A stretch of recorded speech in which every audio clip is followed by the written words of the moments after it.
Oi, eu sou Kent Dobson. Gostaria de entender a vida e a época de Jesus. Quero saber quem ele foi e por que teve um impacto tão grande na história. Junte-se a mim nessa jornada de busca. Para descobrir a diferença entre fato e ficção, consultarei os maiores arqueólogos, estudiosos e pessoas de fé do mundo. Os antigos evangelhos foram desafiados e novos foram descobertos. Em relação à vida de Jesus de Nazaré, o que é verdade e o que é mito? Ele dominou 2000 anos da história ocidental. Milhões devotaram a vida a ele. Guerras foram travadas em seu nome. Mas quem foi esse homem realmente? Essa é minha busca pela verdade. A vida desconhecida de Jesus. Sou historiador bíblico e professor. E hoje estou a caminho de Belém. Quando eu era criança, me disseram que os 4 evangelhos do Novo Testamento traziam tudo o que era preciso saber sobre Jesus. Eram a pura verdade. Mas ao estudar a história antiga da minha religião, surgiram alguns questionamentos. Para mim, o mistério começa com o nascimento de Jesus. Estamos em Belém, isto é, nós cruzamos a Cisjordânia. Parece que nós estamos entrando em outro país. Há uma fronteira, um muro e uma cerca. É a realidade da Terra Santa atual. Belém agora é uma agitada cidade palestina. Mas há 2000 anos era uma pequena cidade, à sombra do Império Romano. No ano 200 a.C., Roma começou a se expandir além da Itália e acabaria por dominar todo o Mediterrâneo. Quando Jesus nasceu, o Império começava a controlar a antiga terra de Israel. Imagine a história da Natividade. Jesus numa manjedoura, Maria e José, os reis magos, Herodes. Isso tudo aconteceu bem aqui. Será mesmo? Os evangelhos de Mateus e Lucas alegam que Jesus nasceu aqui, em Belém. Segundo Lucas, seus pais José e Maria foram obrigados a deixar seu lar em Nazaré e viajar para o sul por causa de um recenseamento. Porque José era de Belém.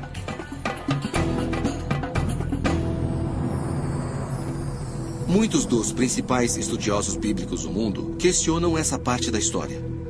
O padre dominicano Jeremy Murphy O'Connor é um deles. Por que acha que não houve o censo?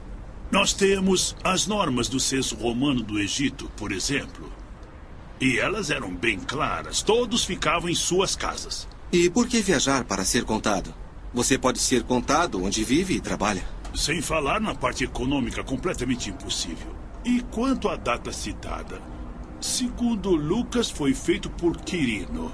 Quirino, de fato, realizou um censo aqui, mas foi bem depois.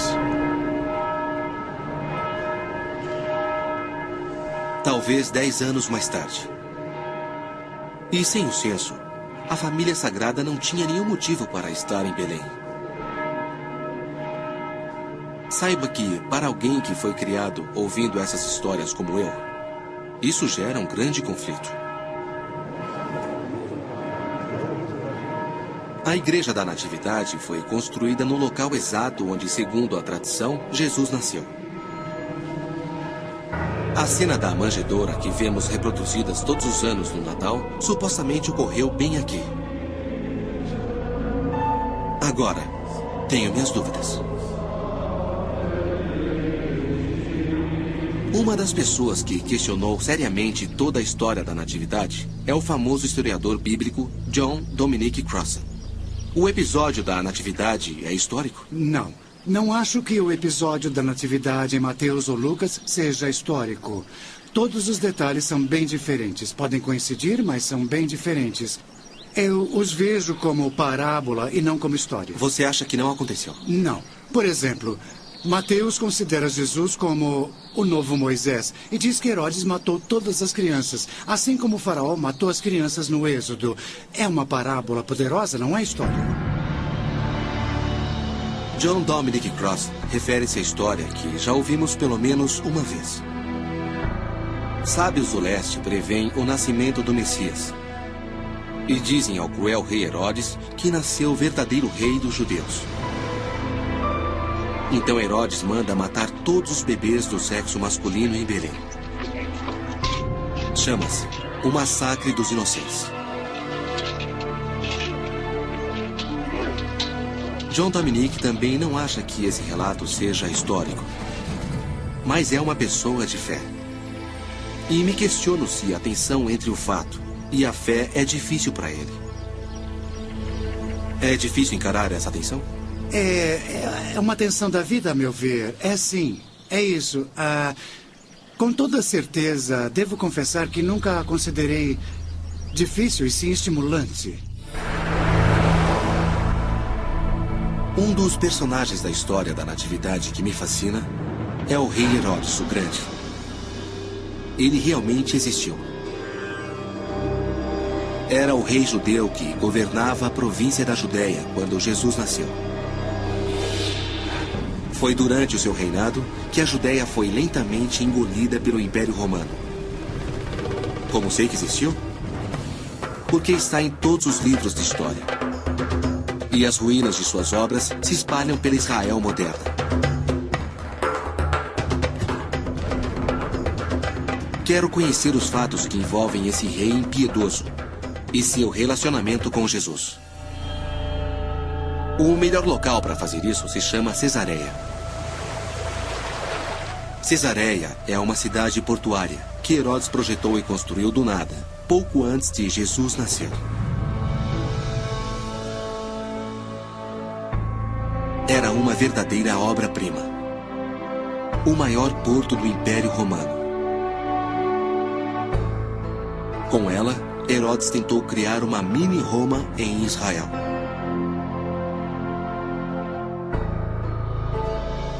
Veja estas colunas de mármore. Esta é da Turquia, esta é da Itália e esta da Grécia. E esta enorme é de Assuã, no Egito. Foram trazidas por Herodes o Grande. A alvenaria presente em Cesareia nos dá uma ideia do quanto ele foi internacional e poderoso. Mas Herodes foi de fato tão sinistro quanto a Bíblia o descreveu? Para saber mais, vou encontrar a historiadora Sarah Ernest. A meu ver, você precisa de um psicólogo para falar de Herodes, não uma historiadora. Conhecemos os fatos e eles são horríveis. Ele matou a esposa adorada, ele afogou e estrangulou os 2 filhos que teve com ela. E suas atrocidades não param por aí. Mas as suas outras características lhe reservam um lugar melhor na história. Me dê um exemplo. Como construtor, ele foi um dos maiores. Ele introduziu características romanas na paisagem. E como estadista, ele foi um rei do mesmo nível dos maiores reis da Judéia dos últimos 1000 anos antes dele. Ele foi, de fato, o rei dos judeus. Então Herodes foi um monstro e um soberano brilhante. Mas a verdade é que talvez jamais tenha ouvido falar em alguém chamado Jesus, nem ordenado o massacre dos inocentes. Mas Cesareia me mostrou que Herodes realmente trouxe Roma para perto de Jesus. Eu acho que não percebi que Roma era um poderio a ser considerado. Não me refiro só à força e poder de um ponto de vista militar. Eles realmente dominaram todos os aspectos da cultura, desde a arte até a beleza, o comércio. Não havia como escapar deles. Quando Herodes morreu, não sabemos com certeza onde Jesus estava. Mas pouco depois, ele apareceria num vilarejo ao norte, chamado Nazaré. Em que tipo de mundo aquele garoto cresceu? Para descobrir isso, eu vou até lá.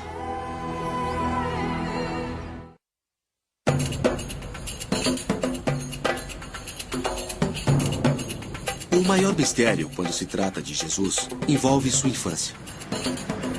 É quase inteiramente desconhecida. Mas Nazaré foi sua cidade natal. E é aqui que começam a surgir novas pistas. A Nazaré de Jesus era uma pequena comunidade, muito pequena. Eu o considerava uma espécie de operário de classe média ou algo assim. Mas seu mundo era bem diferente. Ele era pobre. Segundo o Novo Testamento, Jesus pertencia a uma grande família de camponeses. Sua mãe Maria teve 5 filhos e várias filhas. O Evangelho de Mateus também diz que Jesus seguiu a profissão de José, seu pai, um carpinteiro. Mas por causa de uma tradução ruim de um antigo termo grego, as pessoas podem ter uma ideia errada sobre isso.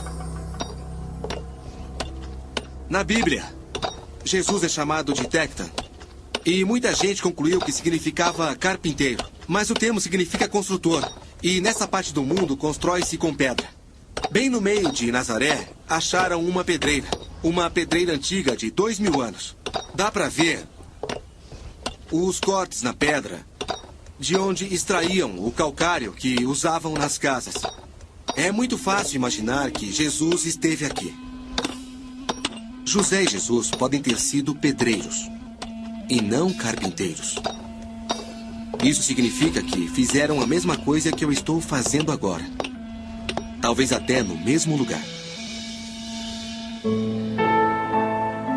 Outra pista sobre a infância de Jesus está quase a 6,5 km de Nazaré. É uma cidade judaica chamada Séforis. Estava sendo construída quando Jesus era menino. Séforis era uma grande e rica comunidade, construída para aristocratas judeus que cooperavam com Roma. Basta olhar para Séforis para ver a influência de Roma. Mas não foram os romanos que construíram esse lugar, e sim pedreiros judeus locais. Acho que Jesus pode ter trabalhado aqui, lado a lado com seu pai, José. Não como carpinteiro, mas como pedreiro. Ele pode ter ajudado a construir Séforis quando era menino, sentindo não apenas o sol ardente, mas o peso da ocupação romana. Só há um outro vestígio dos primeiros anos de Jesus. O Evangelho de Lucas menciona o dia em que Jesus, com 12 anos, se afastou de seus pais em Jerusalém. E eles tiveram de procurá-lo. E finalmente o acharam no templo, entre os sábios, escutando-os e fazendo perguntas. E segundo o Evangelho de Lucas, todos que ouviam ficavam atônitos com sua percepção e suas respostas. Jesus cresceu entre pessoas que eram muito devotas, cercado por um mundo de poderosas crenças judaicas. Uma descoberta recente abriu uma janela para esse mundo, e eu quero saber mais. Então vou para o leste com meu amigo arqueólogo Brian Schultz. Nosso destino é uma área remota chamada Qumran, perto do Mar Morto. É um dos locais mais quentes e áridos da Terra. Em 1947, as cabras de um pastor beduíno foram parar numa caverna remota no alto dos penhascos de Qumran. Segundo consta, o homem as seguiu até lá e ficou surpreso ao ver alguns potes antigos na parte de trás da caverna, na maioria quebrados. Dentro, ele descobriu rolos de textos antigos. Eles ficaram conhecidos como os manuscritos do Mar Morto. Ali estavam documentos de 2000 anos detalhando as crenças de uma seita judaica chamada Os Essênios. E os restos da sua comunidade em Qumran também foram desenterrados. Isso está acontecendo em Jerusalém? De certa forma, a descoberta dos manuscritos do Mar Morto foi uma mini-revolução para entender o mundo de Jesus. Obviamente, era difícil viver aqui, nessa região inóspita. O que os motivava? Acreditavam estar vivendo no fim dos tempos, que o fim do mundo, como eles o conheciam na época, iria chegar muito em breve. Isso significava que Israel não teria mais nenhum soberano estrangeiro no poder. Terminava o mal. Deus governava a partir de Jerusalém. Essa é uma das principais diferenças porque Jesus... Brian relata que os essênios viviam as crenças judaicas de uma forma radical. Muitos grupos sociais Eles eram diferentes. obcecados pela pureza e pelo apocalipse iminente. Essas pessoas, obviamente, se preocupavam muito com a pureza ritualística. Por que isso? Um dos textos principais é Isaías 40, versículo 3, que diz: uma voz clamando na imensidão prepara o caminho para o Senhor. Acreditavam que precisavam vir para cá e preparar o caminho para o Senhor. Isso significava ser ritualmente puro. E a Bíblia nos diz que para isso é preciso se banhar na água.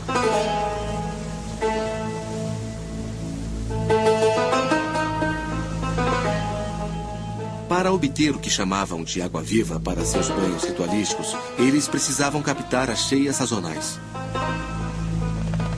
Eles não tiveram escolha a não ser projetar um dos aquedutos mais extraordinários do mundo. Puxa, então milhões de litros passavam por aqui? Exato. E chegava quase na altura daquela rocha. Era muita água.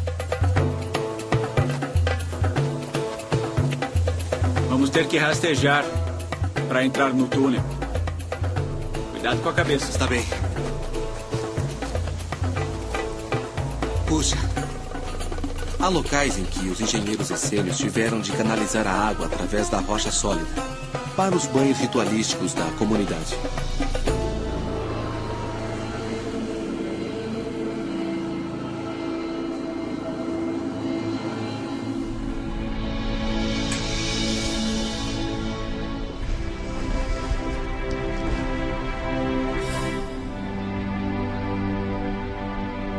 Estou no Santuário do Livro, no museu que abriga os manuscritos do Mar Morto.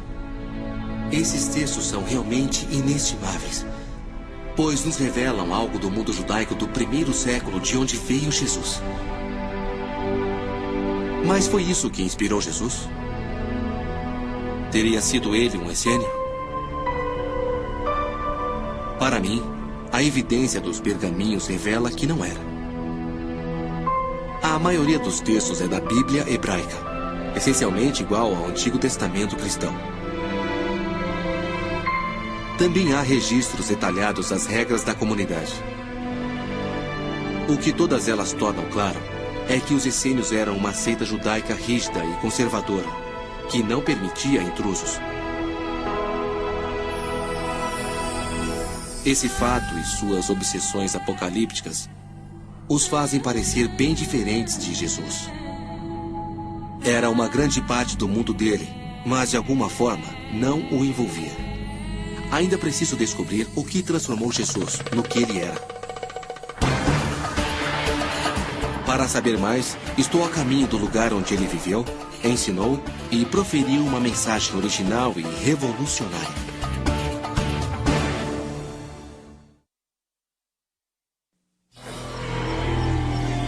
Soube que os historiadores têm dúvidas sobre a vida pregressa de Jesus. Mas de uma coisa tem certeza absoluta. Jesus chegou aqui por volta dos 30 anos e começou a ensinar e curar pessoas no litoral do Mar da Galileia. Ele não prega o apocalipse, nem está obcecado por pureza ritualística. Ele vivia numa época de ferrenha opressão romana. Mas, surpreendentemente, sua mensagem era de paz. Não consigo deixar de pensar nesses campos e neste lago. Foi isso que Jesus viu. Ele andou por aqui e aqui conversava com os discípulos. Foi essa paisagem que inspirou aquelas imagens incríveis e as belas metáforas.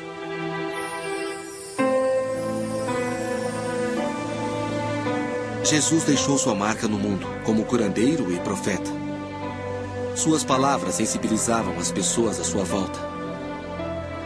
E o mais interessante é que metade dos seus discípulos era pescador. O Evangelho segundo Mateus diz: caminhando junto ao mar da Galileia, ele viu Simão e André, seu irmão, lançando a rede ao mar. Eles eram pescadores. E Jesus lhes disse: vinde comigo e vos farei pescadores de homens.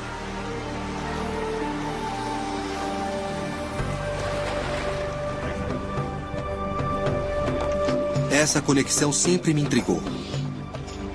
Sabemos que ele entendia a vida das pessoas simples. Havia crescido entre elas, operários e camponeses. Mas por que passou a maior parte da vida adulta com pescadores? Surpreendentemente, a pesca não mudou muito em 2000 anos. Eles ainda pescam com redes no mar da Galileia.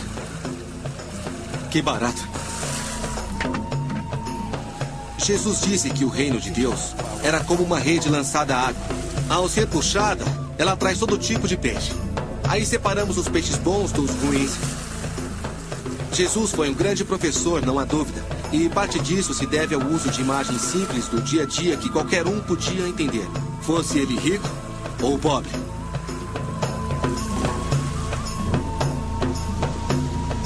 A pesquisa histórica nos deu uma compreensão maior sobre essa conexão com a pesca na história de Jesus. Pouco antes de Jesus começar a pregar, em 24 d.C., foi adotado um novo sistema de tributação. Ele aumentava os impostos dos pescadores. Eles estavam sendo levados à miséria. Talvez isso os tenha deixado tão receptivos à mensagem de esperança e mudança de Jesus.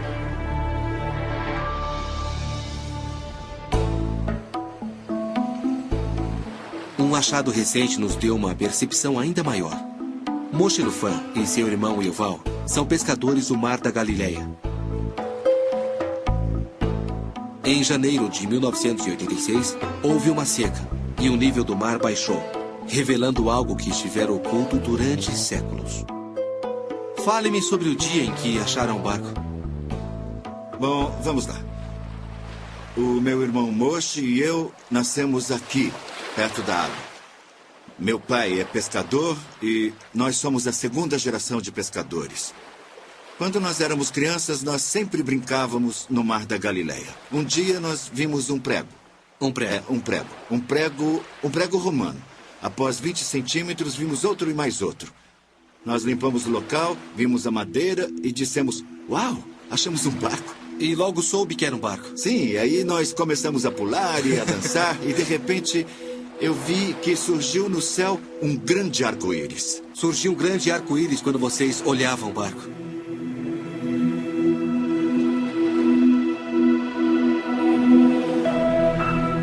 O barco especial achado por Yuval era do princípio do século I, a época de Jesus.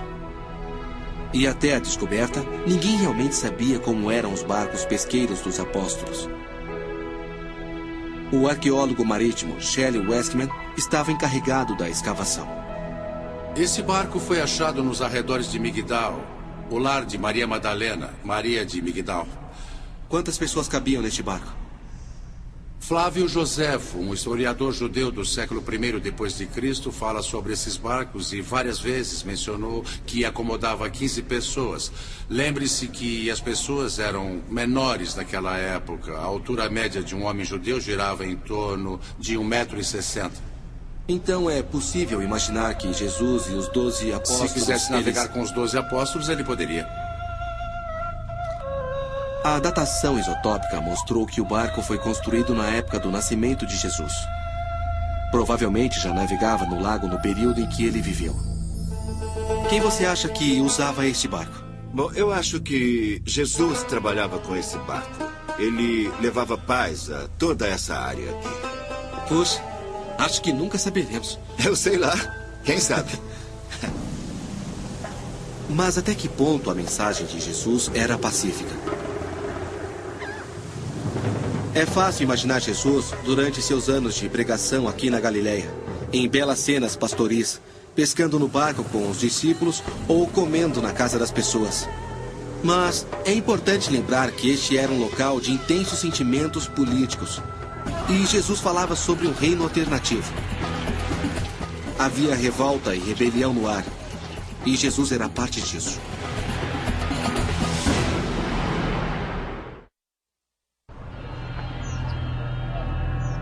Jerusalém. Não conheço outra cidade igual.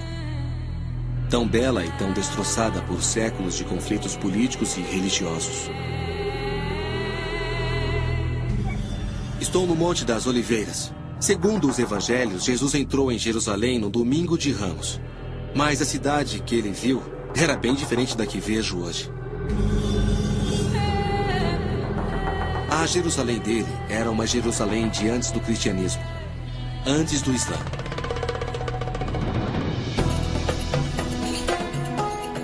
Era imponente para os padrões da época e abrigava cerca de 100 mil pessoas.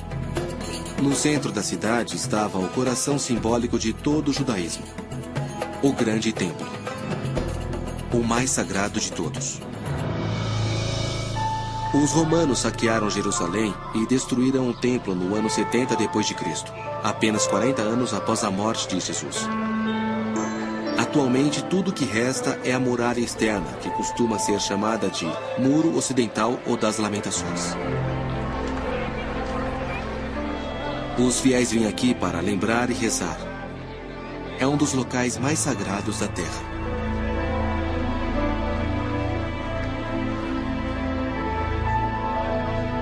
O templo onde Jesus orava pode ter sido destruído, mas perto dali há partes antigas da cidade que ele conheceu. Ruas, mercados, casas. Jerusalém é o destino final de Jesus. É onde ele decide assumir uma atitude única e irreversível. Houve algo aqui perto que selou o destino de Jesus. Vou encontrar um dos principais estudiosos bíblicos atuais, John Dominic Crossan. Espero que possa me dizer mais sobre esse dia. O dia em que Jesus entrou no grande templo pela última vez. Primeiramente, por que Jesus teve problemas no templo? Bom, ele foi lá arrumar confusão, protestou contra o alto clero, que colaborava com o poder romano. Foi intencional. Então. Exatamente. E ele fez isso na época mais volátil do ano, a Páscoa judaica.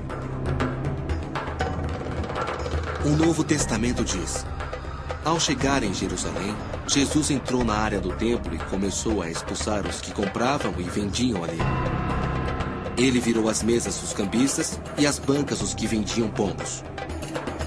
E disse: está escrito, minha casa será chamada de casa de oração por todas as nações. Mas vocês a transformaram num covil de ladrões. Jesus entrou no templo e virou as mesas. Por que ele fez isso? O templo é a casa de Deus, mas na ocasião era dirigido pelas autoridades do alto clero que, gostando ou não, tinham de colaborar com a autoridade imperial romana. Roma era o império dominante na época de Jesus. Jesus segue à risca a tradição judaica e anuncia que Deus não queria ver o mundo governado daquele jeito. Isso era subversão. Acha que a mensagem de Jesus era subversiva ao máximo em termos de império? Era radicalmente subversiva e seguia a longa tradição da Torá judaica, dos profetas judeus, que desde a época dos egípcios no Êxodo insistiam que Deus era contra o império porque era injusto. Nunca entendi de fato as poderosas afirmações políticas que Jesus fazia. No cristianismo que conheço, seu contexto político havia desaparecido. A maioria das pessoas gosta de imaginar Jesus numa túnica branca com uma faixa azul e cabelos longos. Eu cresci com essas imagens, mas ao ver Jesus como um revolucionário, alguém que luta pelos pobres, é algo profundamente desafiador. Desafia a minha própria compreensão de quem ele é e quem ele foi. Ele devia saber os riscos que corria, pois viu o que aconteceu a muitos outros líderes judeus antes dele. Criticar abertamente Jerusalém era pegar uma estrada que levava a um só lugar.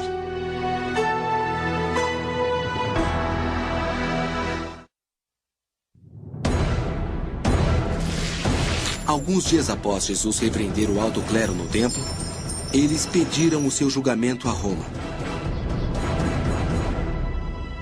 Ele foi preso, entregue aos romanos e condenado à morte. Seja você crente ou não, deve concordar que a crucificação de Jesus moldou a história. Estou a caminho da Igreja do Santo Sepulcro, onde muita gente acha que ele morreu. Supostamente, ela foi construída sobre o local antes conhecido como Gólgota, o lugar do crânio, o local da crucificação. Hoje é uma igreja. E foi lá que marquei de encontrar John Dominic Crossan pela última vez. Oi, Dominic. Como vai? Como vai, Kent? É um prazer vê-lo. Vamos dar uma olhada na igreja? Vamos, é claro.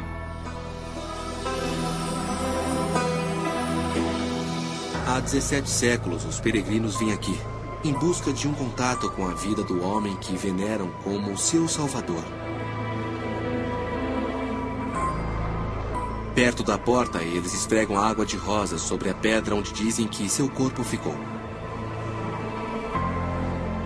A Igreja do Santo Sepulcro é um dos locais mais incríveis que já vi. Isso me fez pensar sobre o último dia da vida de Jesus. Por que os romanos escolheram a crucificação? A crucificação para os romanos equivalia à exibição de um cartaz. Funcionava como um alerta público, terrorismo estatal. Vejam isso, não façam o que ele fez. Podiam matá-lo de qualquer forma, mas tornaram público. Sim, isso é muito importante. Podiam tê-lo estrangulado no quartel, mas queriam uma demonstração pública. Os romanos lidaram com Jesus como lidavam com todos os agitadores contrários às leis imperiais. A questão que me fascina é: por que a história não terminou aí?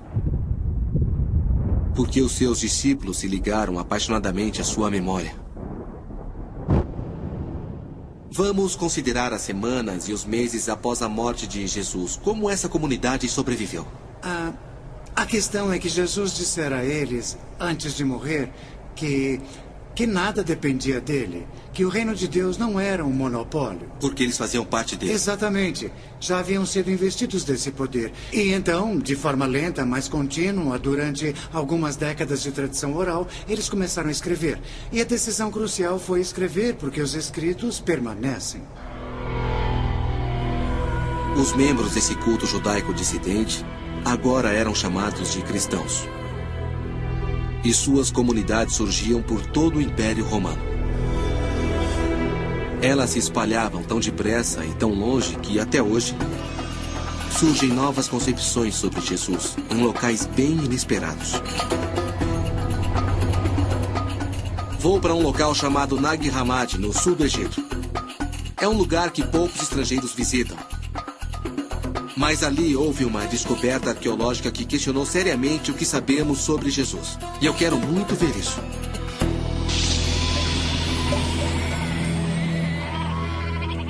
Estou com uma das autoridades mundiais sobre a descoberta. O que acha? O Dr. Marvin Meyer. Ele me disse que, em 1945, 2 irmãos cavavam atrás de fertilizante na face do penhasco quando acharam algo bem incomum. Era um pote enorme, enterrado na areia. Devia estar em algum lugar por aqui. Dentro acharam algo incrível. Evangelhos perdidos sobre a vida de Jesus. Alguns tão velhos quanto os que havia no Novo Testamento. Atualmente são conhecidos como os Evangelhos Gnósticos. Eles haviam sido copiados e enterrados séculos antes, pelos monges de um mosteiro próximo chamado São Pacômio. Esses monges receberam ordens para destruir os evangelhos gnósticos por serem hereges, mas em vez disso, os esconderam. Como deve ter sido para esses monges vir até aqui, pôr esses pergaminhos num pote e depois enterrá-los? A questão é que se eles estavam lendo esses textos por considerá-los inspiradores, seria muito difícil queimá-los ou atirá-los no Então eles rio. queriam preservá-los de alguma forma. Tinham de se livrar deles. O problema é como fazer isso. Você ama o texto, não quer destruí-lo. Você, o lacra, não pode. Os irmãos não sabiam como essa descoberta era importante. E após vários anos, os textos chegaram aos estudiosos que os traduziram. Quando achamos um texto e o traduzimos, permitimos que a voz daquela pessoa fale de novo. Alguém que tinha um entendimento sobre Jesus e escreveu um texto pôde voltar a falar. E não há momento mais emocionante que esse. Há cavernas por todo esse penhasco. E notamos que os monges passaram algum tempo aqui dentro. Achei uma caverna coberta de escrita antiga. É a mesma escrita copta que há nos evangelhos gnósticos. Uma forma de egípcio antigo, escrito com o alfabeto derivado do grego. São salmos. Os monges vinham aqui e escreviam o começo do salmo para ajudá-los na liturgia, porque já o haviam memorizado.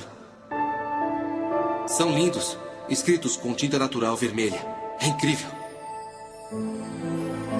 Os escritos na caverna me fazem lembrar da época dos evangelhos gnósticos e dos primeiros séculos após a crucificação. A época em que os primeiros cristãos tentavam decidir por eles mesmos quem foi Jesus realmente. Mas agora preciso descobrir o que tornou os evangelhos gnósticos tão perigosos. Por que vieram parar na areia e não na Bíblia?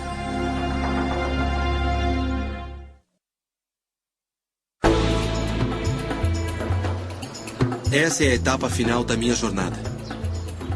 No Museu Cóptico do Cairo, numa área restrita, estão os verdadeiros evangelhos gnósticos. Vim descobrir o que há neles para que fossem enterrados. O arqueólogo Marvin Mayer passou anos traduzindo os textos. Oi, Marvin. Oi, Cat, como vai? Vou bem. Que prazer revê-lo. Igualmente. Bem-vindo ao Museu Cóptico. Obrigado. Aqui estão eles. Eis os textos de Nag Hammadi. São lindos. São lindos mesmo. O papiro está bem preservado e a tinta é nítida. É maravilhoso ver a coisa real.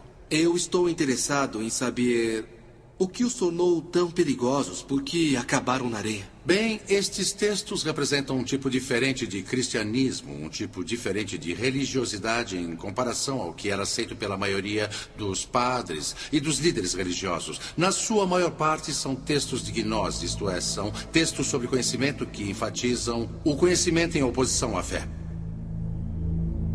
O Novo Testamento tem 4 evangelhos. Aqui há mais de uma dúzia. O texto mais controverso deles é o Evangelho de Tomé. Por quê? Porque desafia a crença máxima do cristianismo.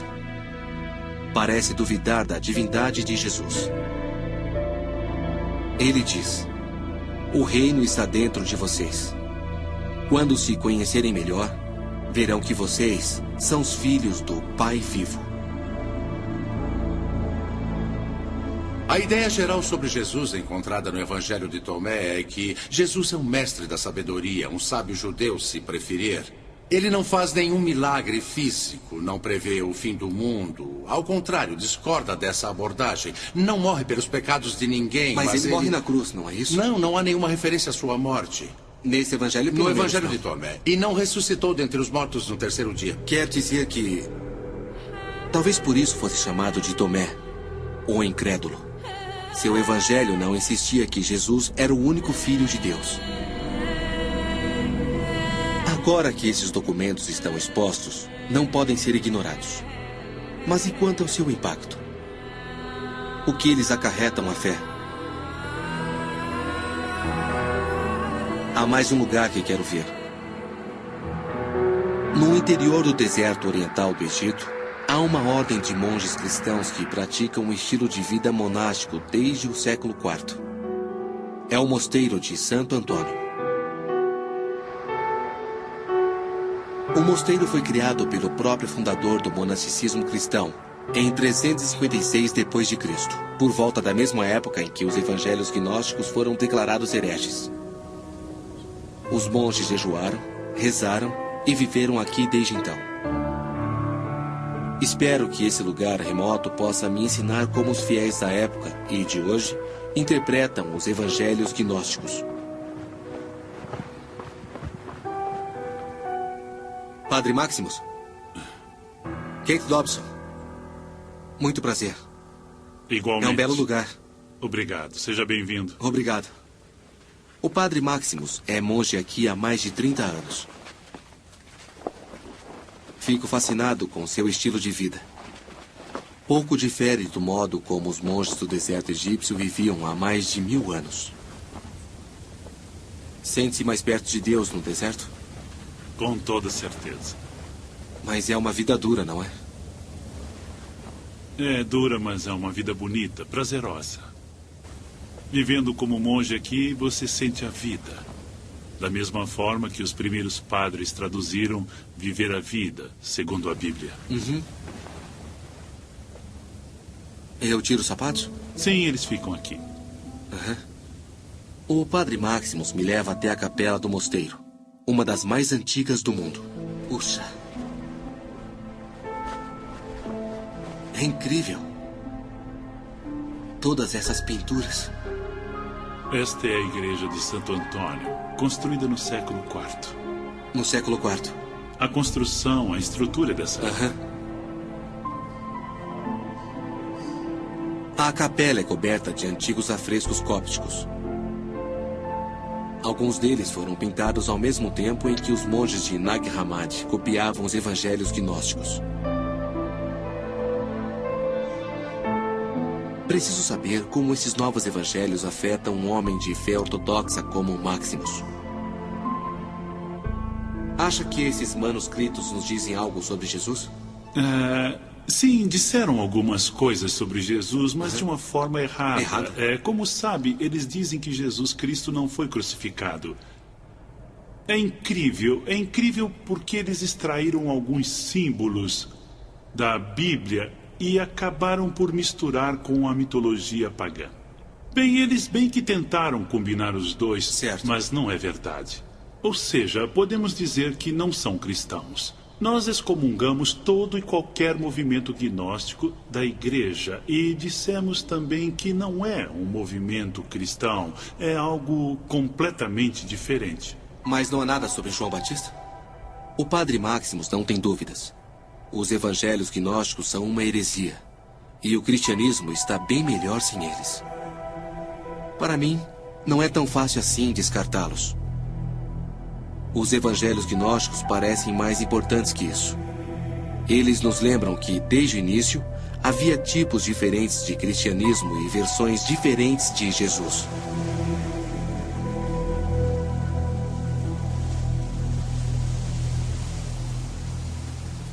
Eu parti em busca de Jesus, o homem. Mas onde isso me levou? Descobri que quanto mais procuramos por ele, mais questões se acumulam.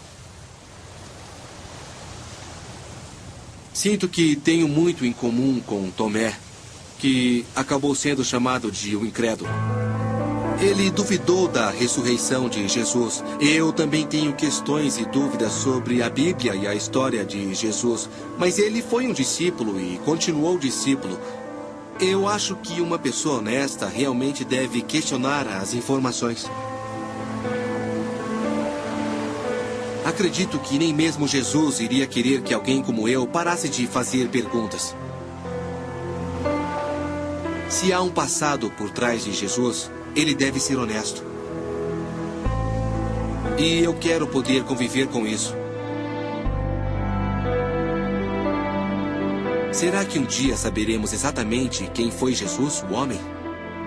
Acho que não. Assim como tantas coisas sobre esse operário da Galileia, isso sempre será um mistério.